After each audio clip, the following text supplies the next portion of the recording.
Boa tarde. Hoje nós estamos recebendo aqui o Dr. Flausilino Araújo e o Júlio Mendes para a gente bater um papo sobre como está acontecendo, né, o desenvolvimento e a adoção de documentos eletrônicos no âmbito dos registros de imóveis. O Dr. Flausilino, ele é oficial de registro de imóveis da comarca de São Paulo, é também presidente do ONR e vice-presidente de tecnologia do IRIB. E o Júlio é diretor de uma das maiores autoridades certificadoras brasileiras, que é a Solute. Então, a gente vai fazer um bate-bola bem descontraído, vocês dois já são participam muito, né, das nossas entrevistas, mas é a primeira vez que a gente faz uma entrevista assim conjunta com vocês. Então, doutor Flausilino, bem objetivo, quais são os maiores beneficiários das transações imobiliárias serem firmadas por meio eletrônico? E por quê? Bom, os beneficiários são todos os participantes. No caso, o vendedor ou os vendedores, o comprador, quando há financiamento imobiliário, os agentes financeiros. Há uns 6 anos nós fizemos um cálculo que foi feito por economistas, em que uma transação funcionando por meio eletrônico, ela representava naquela época uma economia de R$4.000. Então, o tráfego eletrônico, tanto desde a elaboração do contrato, a transmissão desse contrato, o registro desse contrato, a devolução do registro, traz uma economia muito grande para todas as partes envolvidas. Seja nos contratos comuns, em que pessoas particulares, digamos, pessoa física vende para pessoa física, seja também nos contratos envolvendo agentes corporativos, como incorporadoras, construtoras, loteadoras, etc. Tá ótimo. Agora, fala um pouquinho para a gente quais são as inovações no mercado imobiliário que vieram a agregar mais transparência e mais agilidade às partes interessadas, todas, né? Com o uso dos documentos eletrônicos. Bom, eu acho que a grande ênfase no documento eletrônico foi impulsionada pela crise originada da Covid, em que houve a redução do horário de atendimento dos cartórios, as pessoas, por sua vez, também evitaram sair de casa, enfrentar transporte coletivo e outras situações que induziu a maior utilização de serviços eletrônicos. E, na esteira de tudo isso, o Conselho Nacional de Justiça baixou um provimento, que é o provimento 94 de 2020, facilitando essa comunicação eletrônica dos usuários com os cartórios. Então, o CNJ, apesar de alguns estados terem esse tipo de comunicação normatizado, mas o CNJ normatizou em caráter nacional essa comunicação dos usuários com os cartórios, e isso trouxe uma maior utilização de documentos eletrônicos. Então, aí eu queria até... que, ultimamente, esse foi, assim, o grande ponto que favoreceu a utilização de documento eletrônico. Foi a normatização pelo CNJ, pelo Conselho Nacional de Justiça.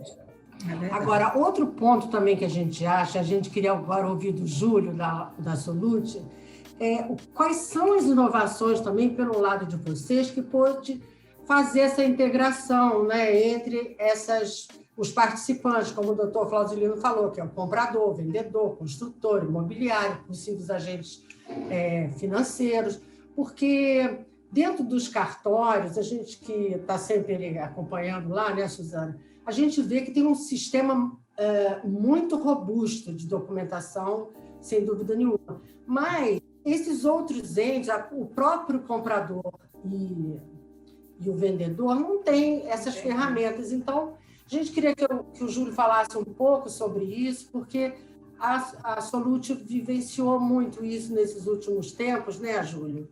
E quais foram as inovações que facilitaram isso?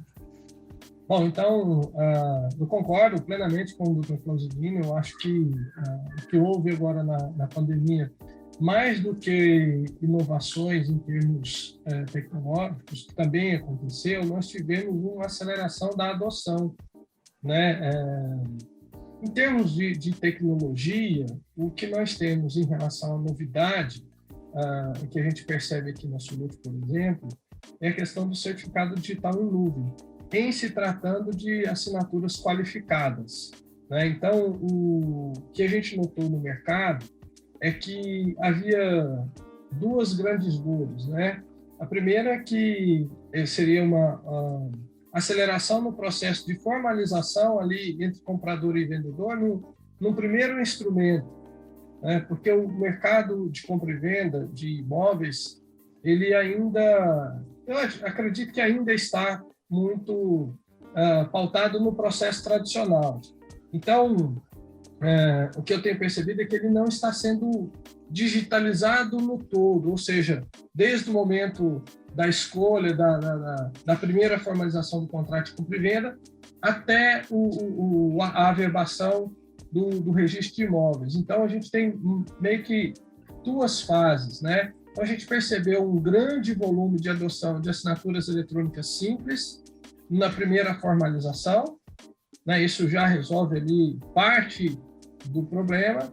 E a gente agora, digamos que de agosto do ano passado para cá, portanto mais ou menos há um ano, tem percebido um aumento muito grande na adoção da assinatura qualificada e, no nosso caso, através do BirdID, que é um certificado digital em nuvem, que confere ao usuário, né, a condição de fazer essa assinatura de uma forma muito simples. Eu não posso deixar de ressaltar aqui o grande avanço normativo, portanto, não é muito bem uma questão tecnológica, né? Acaba que envolve, mas, por exemplo, acelerou a adoção da assinatura qualificada, que você já consegue resolver o problema de ponta a ponta, o fato da evolução normativa que tivemos, com a possibilidade de emissão primária por meio de videoconferência, ou seja, por meio de um recurso online, você consegue obter o seu certificado digital. E assim você consegue ali, depois da obtenção, executar a assinatura dos contratos. Então, isso, né, esse conjunto, uma adoção normativa, uma evolução normativa que permitiu uma forma mais simples do usuário ter o seu certificado digital, o certificado digital em nuvem, que permite uma utilização muito mais simplificada do que no processo tradicional, e, claro, também o próprio valor do certificado digital, e no caso do certificado digital em nuvem, né, nós estamos falando de um valor de R$50, por exemplo. Isso também acabou atraindo agentes, principalmente os vendedores, para trazer essa adoção do processo digital no mercado imobiliário. Ô, Júlio, você é uma pessoa muito adequada para a gente fazer uma pergunta. Porque as plataformas de assinatura de vocês trabalham com todos os tipos de assinatura, da simples, da avançada, qualificada. Existe uma assinatura mais adequada para se firmar contratos de compra e venda? Porque para registro, depois a gente vai falar com o doutor Flauzilino, eles devem aceitar só com a qualificada, não é isso? Agora, para vocês, existe uma assinatura mais adequada do que a outra para firmar contratos de compra e venda? É uma ótima pergunta, né? Mas, na verdade, eu acredito que se trata muito de uma opinião, tá, pessoal? Então, eu quero aqui registrar a minha opinião. Eu sou da seguinte teoria, né? Principalmente depois da Lei 14.063, que estabeleceu fronteiras muito claras em termos dos tipos de assinaturas eletrônicas no Brasil, né? Eu acredito que a gestão da segurança, né, de qual tipo adotar, ela está nas mãos de quem vai implementar o processo. Então, se eu cravar para vocês aqui que há um tipo adequado, eu poderia estar equivocado. Então, o que eu tenho percebido é que o mercado caminha para uma massificação da assinatura qualificada no processo de compra e venda de imóveis, por uma questão muito simples. Hoje, todo mundo quer levar facilidade, quer levar conveniência e comodidade para o seu cliente. Então, com a assinatura qualificada, você já resolve tudo de uma vez.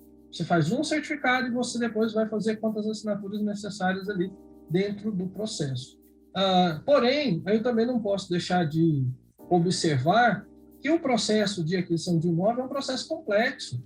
E você tem ali um grande avanço na adoção da assinatura eletrônica simples, por exemplo, na formalização da intenção ou do contrato de compra e venda. Então, isso também é muito importante para que o mercado faça a adoção, né? Ele começa com uma adoção da assinatura simples, depois ele entende isso de uma forma melhor. Porque ainda há... Vamos ouvir quanto a isso o doutor Flauzilino. Sim, claro.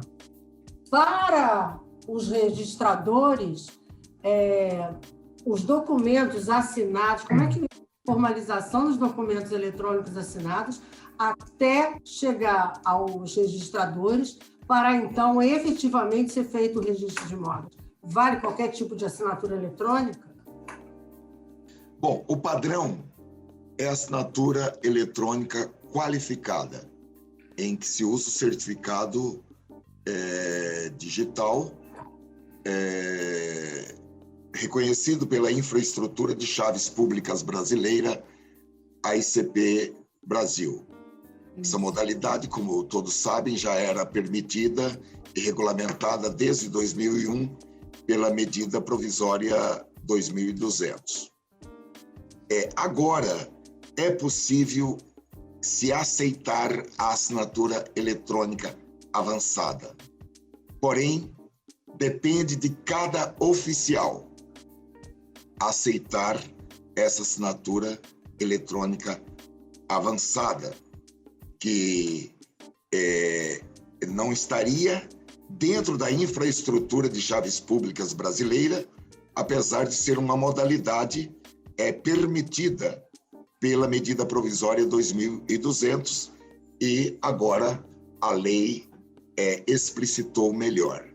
Porém, cada oficial vai definir se aceita ou não essa assinatura eletrônica avançada, porque eu não sou uma autoridade para afirmar o que vou afirmar, mas eu penso que quando você utiliza a assinatura eletrônica qualificada, em razão de todo o bojo de atribuições que essa assinatura traz, há uma inversão do ônus da prova.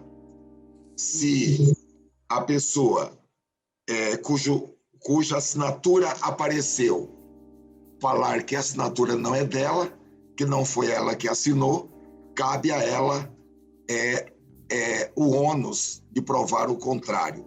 Já na assinatura eletrônica avançada, eu penso que há essa inversão do ônus da prova.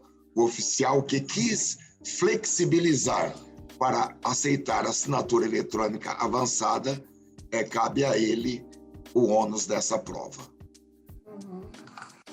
E as responsabilidades, né? É verdade.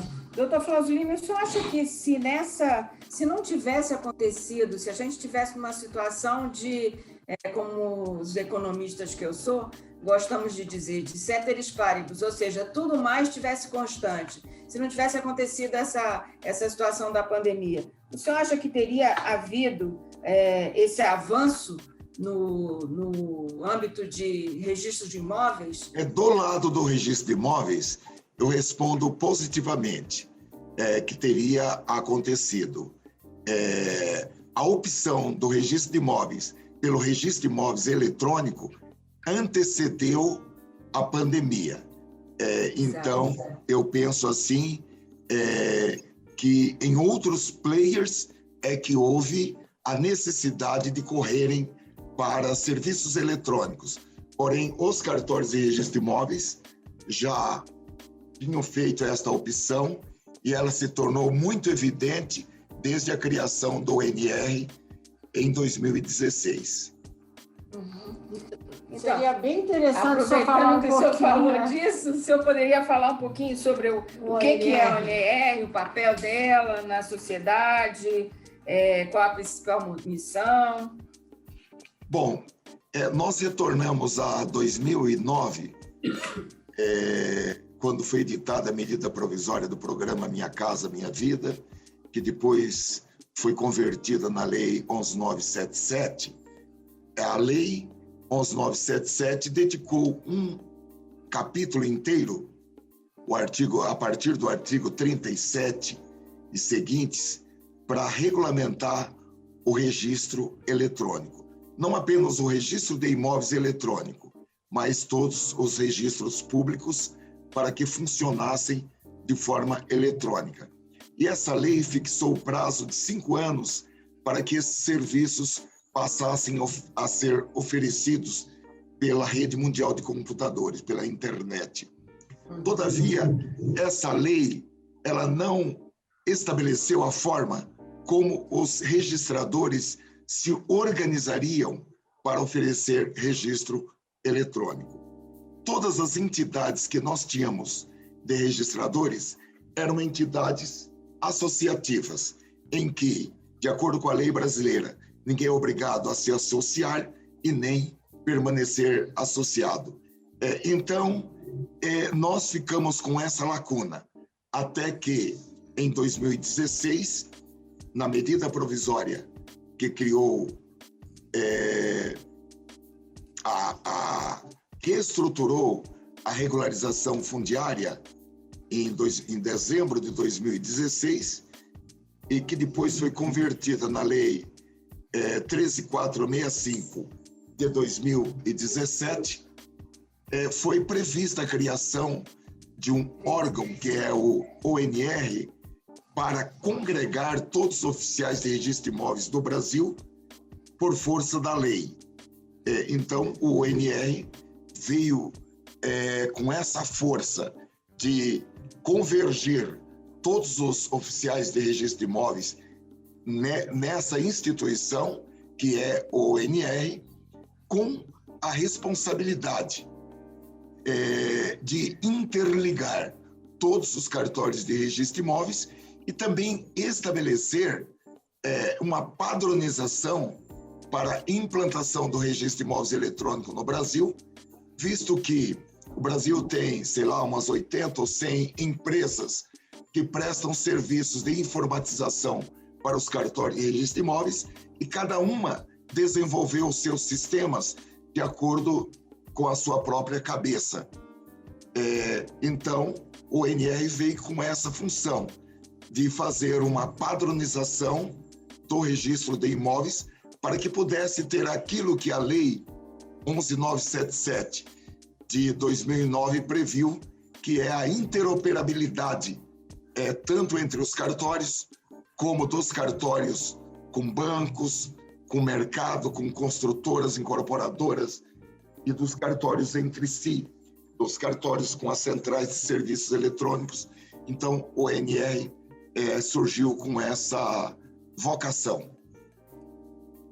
Interessante, né? Inclusive, nós participamos, né? Nós assistimos a assembleia lá, que foi a assembleia, né, que oficializou o ONR, que foi feito por cerca, né, de 800 oficiais, né, de registro, todos com assinatura ICP Brasil na Assembleia. Isso é uma modernidade, a gente fala sempre isso, né, Suzana? Porque as pessoas que não estão próximas aos cartórios enxergam assim como se fosse uma coisa antiga e tudo isso. Sinônimo de atraso. Mas não é, né? Vocês estão à frente de muitos outros segmentos. E, agora, para que o ONR já esteja funcionando, vocês têm alguns passos. Qual é o status que vocês estão nesse momento? Por exemplo, tem um roadmap que prioriza alguma coisa em relação à implementação no Brasil todo? Sim, a resposta é sim. Recentemente, por uma lei de 2021, foi estabelecida uma forma de custeio do ONR pelos oficiais de registro de imóveis, mediante uma contribuição para a formação de um Fundo Nacional de Implantação do Registro Eletrônico, com uma contribuição de cada oficial de registro de imóveis do país. Isso já se efetivou e, mediante o implemento desse fundo, o ONR está desenvolvendo a primeira versão do que nós chamamos de SAEC 1.0, que é o serviço de atendimento eletrônico compartilhado.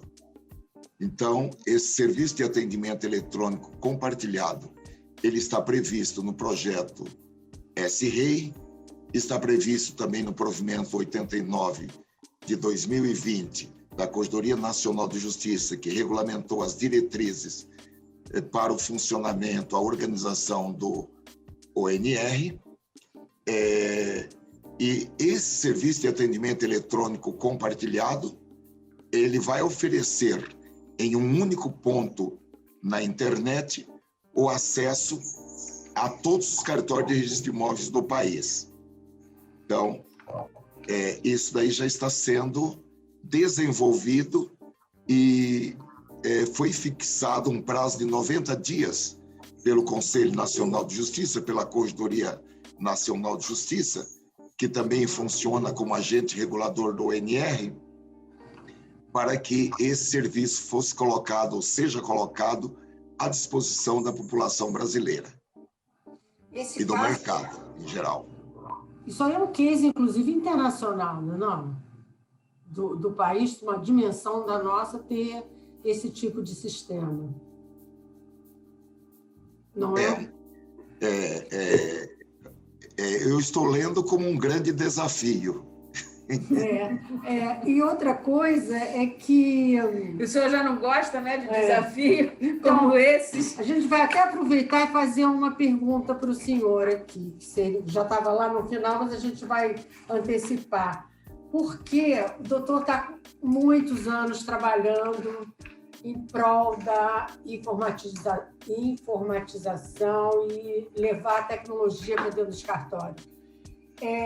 Tem como o senhor resumir quais foram os principais entraves que vocês conseguiram passar? Porque isso acho que, inclusive, é um case para mostrar para as pessoas que nada é fácil, mas está aí, vocês conseguiram e o ONR é prova disso, né? Quais foram os principais entraves para conseguir informatizar a relação nos cartórios de forma compartilhada, nacional, etc. Eu penso que o primeiro grande entrave foi sair do campo da voluntariedade de cada oficial de registro de imóveis, porque cada um tem o seu pensamento, tem sua filosofia de pensamento, tem o seu modo de trabalho, enfim, e como todas as instituições, IRIB, ANOREG, ARISP, Colégio de Registradores, CORES, são todas instituições voluntárias que a pessoa se associa ou não se associa, então ficava muito difícil para convergir todos esses oficiais para um só ponto, um só objetivo.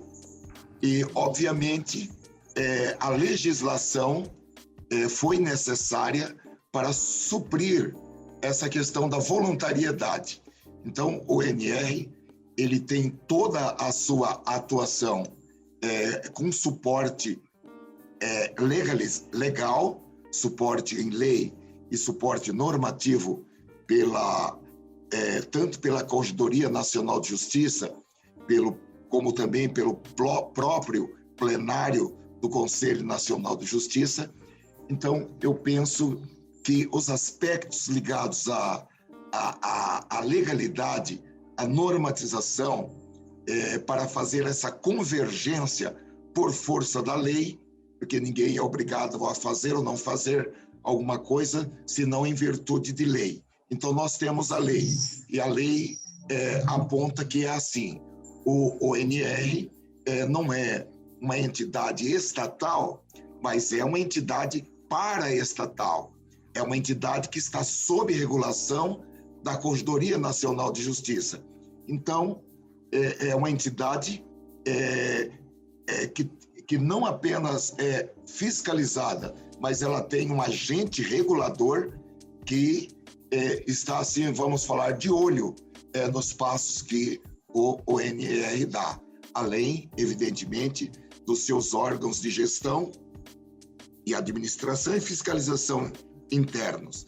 Então, o ONR veio com essa disposição legal no mesmo nível da atuação do oficial de registro de imóveis. O oficial de registro de imóveis, ele é oficial de registro de imóveis porque ele tem um suporte na Constituição da República, nas leis federais e em leis estaduais.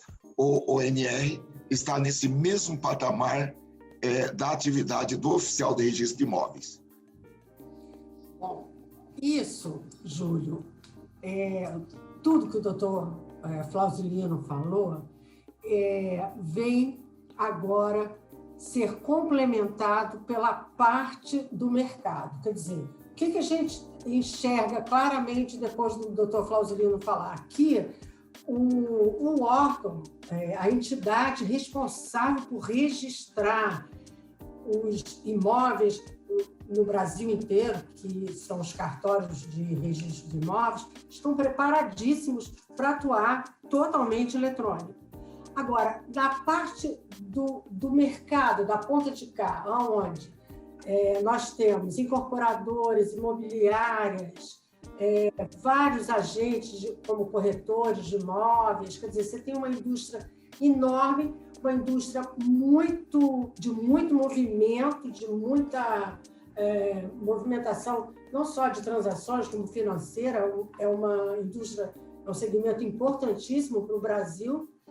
Como é que eles veem isso? Porque a gente sente que a adoção está muito lenta, né? Os cartórios já estão aí prontos, dando banho no negócio, e a iniciativa privada, até vou te falar, até mesmo por parte dos bancos, agentes financeiros, a gente não sente essa adoção toda em relação a documentos eletrônicos.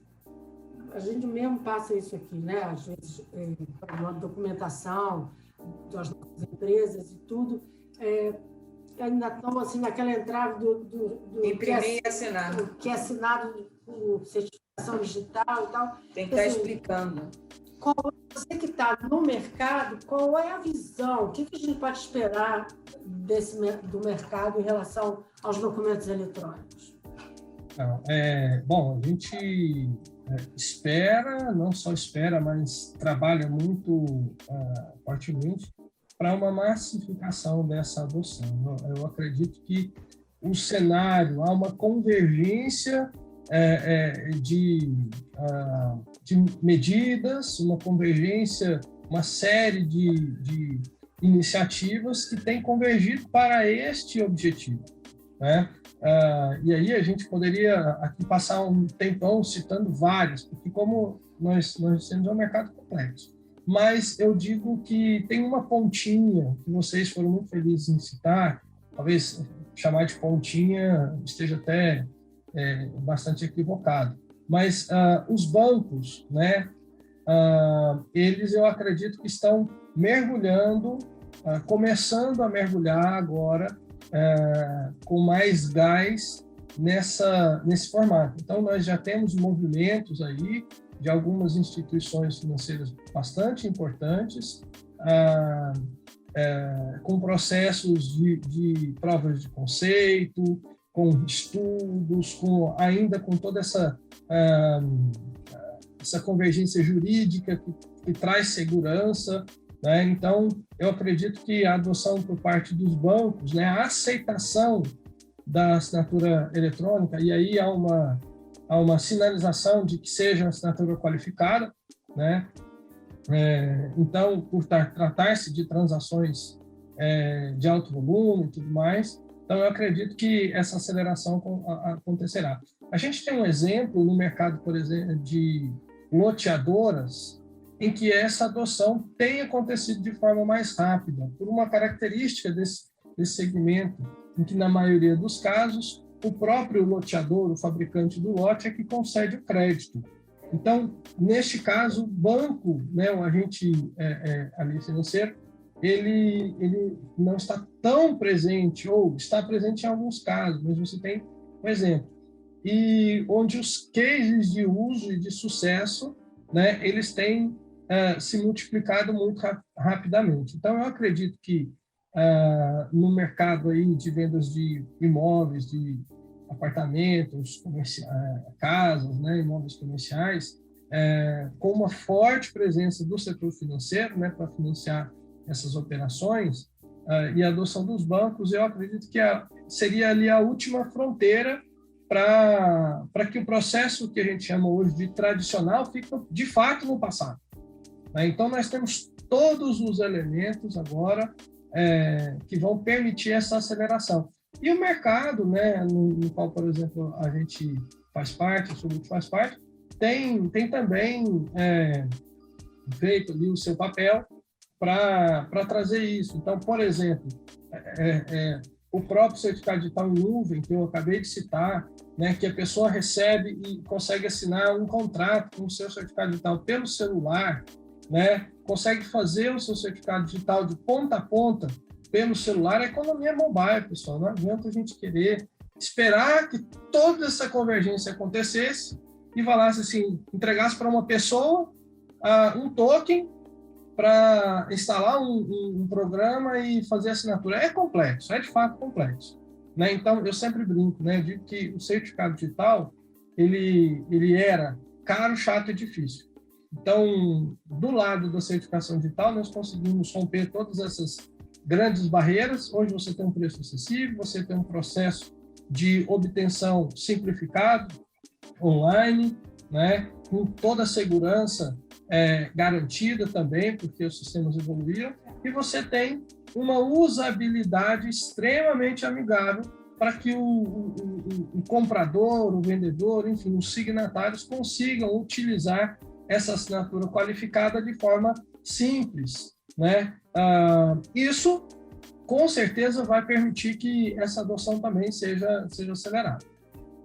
Tá bom. Júlio? Enfim, acelerada, né? Nós estamos falando da ICP Brasil em 2001, estamos falando de leis de 2009. Bom, então, eu acho que nós teremos um crescimento exponencial dado a um represamento de demanda pelo processo digital de ponta a ponta. Então, eu acredito que há esse represamento. E hoje o mundo é das APIs, né? Eu acredito que quem vai chegar na frente vai ser aqueles players que conseguirem ali fazer integrações, fazerem parcerias e alianças estratégicas de modo a entregar um processo menos fragmentado e mais simples para o usuário. E barato, obviamente. Ok, acho que esse é o objetivo de todos, inclusive o doutor Flauzilino sempre nas nossas conversas, né? Também vou convidar vocês a assistir as entrevistas que nós fizemos, são 3 capítulos sobre o ONR, que aí tem muito mais detalhes sobre isso. Inclusive, a gente tem uma audiência maravilhosa, e também as entrevistas do Júlio. E, bom, eu acho que foi excelente a nossa entrevista. Eu queria agradecer demais o tempo do Dr. Flauzilino e o tempo do Júlio aqui conosco para falar. Eu acho que seria um primeiro pontapé sobre essa realidade, porque eu acho que a gente tem que falar mais disso, porque as empresas que trabalham nesse nicho de imóveis e tal têm que acordar para essa realidade e acelerar, porque digo, de novo, repito, os cartórios já estão fazendo o dever de casa. E, então, falta da ponta de cá. E foi muito bom você ter falado dessas POCs que estão acontecendo, Júlio, porque os interessados também podem te procurar. E, de pronto, eu já vou te fazer um convite para a gente fazer uma nova entrevista com foco no mercado imobiliário, mas convidando uma imobiliária para falar junto com a gente, que eu acho que vai ser bem interessante, né, Suzana? Eles falarem também um pouco dessa experiência deles. Então, agora eu vou passar a palavra para vocês, primeiro para o doutor Flauzilino, depois para o Júlio, para a gente se despedir. E a Suzana? Não precisa. Eu agradeço muito a vocês, ao Crypto ID, e a vocês, particularmente, pela oportunidade deste diálogo, e também ao Júlio. É uma honra estar com você nesse bate-papo, e peço que você transmita a nossa saudação ao Vinícius, e eu estou disponível, e até eu gostaria de dizer que o Vinícius me foi apresentado pela Suzana e a Regina. E para mim foi assim uma honra muito grande, e surgiu assim uma oportunidade de vários diálogos de vários setores, tanto assim pessoais como com a empresa, e elas sempre são assim construtoras de pontes. Elas são boas engenheiras. Como economista, sou boa engenheira. A Regina, como publicitária, é boa engenheira. Tá certo. Então, Júlio. Bom, eu também quero agradecer, né, a vocês, Regina, a Suzana, né, dizer ao doutor Flauzilino que eu falei mais cedo com o Vinícius, ele também me pediu, doutor, que eu transmitisse para o senhor aí as nossas saudações, né, e que para a gente é um motivo de muita alegria, muita honra poder desfrutar da sua amizade, do seu relacionamento. Isso para a gente realmente assim, não tem preço. O senhor agrega muito aqui, né, para a gente da Subult, tanto no aspecto pessoal, quanto também como exemplo de vida. E agradecer a Regina e a Suzana por poder ter proporcionado essa apresentação, né? E pessoas assim que fazem com que a gente caminhe, fazem com que o Brasil dê certo, somos a maioria, né? Eu tenho certeza disso. E também agradecer, evidentemente, a toda a audiência do Portal Crypto ID, que sempre está nos prestigiando, né? E dizer que eu e a professora Lute estamos sempre à disposição de vocês, né? Para falar sobre o mercado, para falar sobre digitalização, enfim, para a gente debater temas muito importantes com o propósito de transformar o Brasil num país melhor, num país mais seguro, né, num país mais simples. É isso que a gente para isso que a gente trabalha, é isso que a gente quer. E todas essas iniciativas elas vão gerar muitos negócios, né? Então é uma honra, uma alegria muito grande você militar num segmento em que, além de tudo, além de grandes benefícios para a sociedade, vão produzir excelentes negócios, excelentes parcerias. Então, mais uma vez, muito obrigado, agradeço a todos aí, em meu nome e em nome da Solute. Tá, queridos. Até a próxima para vocês. Um beijo. Tchau, obrigada. Até a próxima. Tchau, tchau.